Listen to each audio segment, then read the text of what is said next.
Can you believe it? It takes 3 to 5 years for a tiny seed to grow into a tree that produces one of the world's most beloved flavors?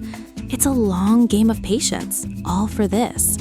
But have you ever stopped to wonder how that magical transformation actually happens?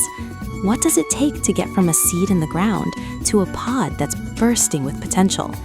Well, let's trace the incredible 4-stage journey of cocoa, from a humble seed to a delicious pod, ready for the next step in its transformation into chocolate.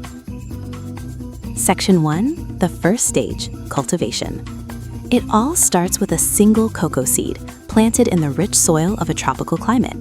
This is where the first and longest test of patience begins. A cocoa tree needs about 3 to 5 years of careful nurturing before it's mature enough to produce its very first pods.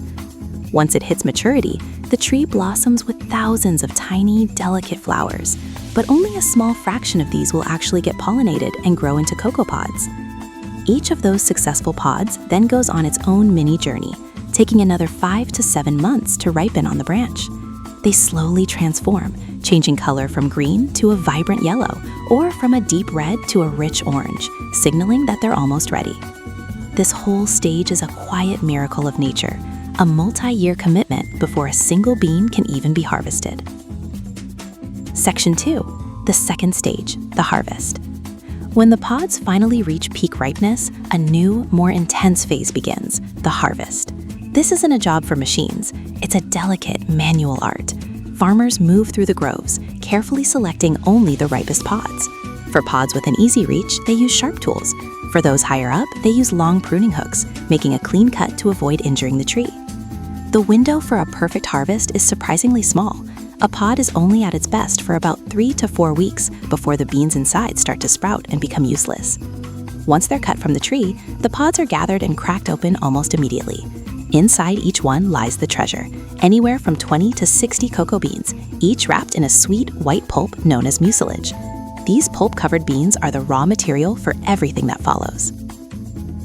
Section 3, the third stage, fermentation and drying. With the beans freed from their pods, we've arrived at what is arguably the most critical stage for developing flavor, fermentation. This is where a little bit of chemistry starts to work its magic. The pulp-covered seeds are scooped into large wooden boxes, often lined with banana leaves, and left to ferment for 3 to 8 days. During this time, naturally occurring yeasts and bacteria feast on the sweet pulp, setting off a complex chain reaction. This process generates some serious heat, with temperatures inside the boxes climbing to around 45 to 50 degrees Celsius, about 113 to 122 degrees Fahrenheit. The beans are stirred from time to time, and as they ferment, they change color from a pale white to the deep brown we recognize as the iconic chocolate flavor begins to develop. A simple cut test shows the progress. The browner the inside, the better the flavor. If you're finding this journey from seed to bean as fascinating as we do, consider subscribing to see more stories behind the food we love. Once fermentation is done, the process has to be stopped right away. The beans are spread out in thin layers on huge tarps to dry under the sun for 5 to 10 days. This crucial step lowers their moisture content and locks in all those amazing flavors that just developed, getting them ready for their trip to the factory. Section 4, the final stage, roasting and grinding. After the beans are cleaned of any leftover debris, they're ready for their first big industrial transformation, roasting. This is where their personality is truly forged. The beans are roasted at temperatures between 110 and 150 degrees Celsius for about 15 to 20 minutes. This does 3 incredible things. It fully develops that deep chocolate aroma, it caramelizes the natural sugars for a touch of sweetness, and it makes the outer shell of the bean brittle and easy to peel away. Right after roasting, the beans are quickly cooled and then sent to be cracked and winnowed.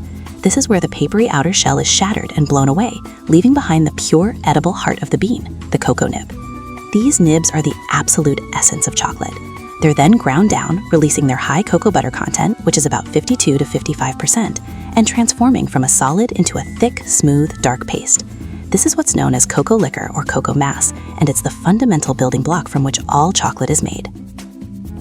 So that's how it happens. From a tiny seed waiting patiently in the soil, through years of growth, a careful harvest, a flavor-defining fermentation, and a fiery roast, we finally get to the pure essence of cocoa.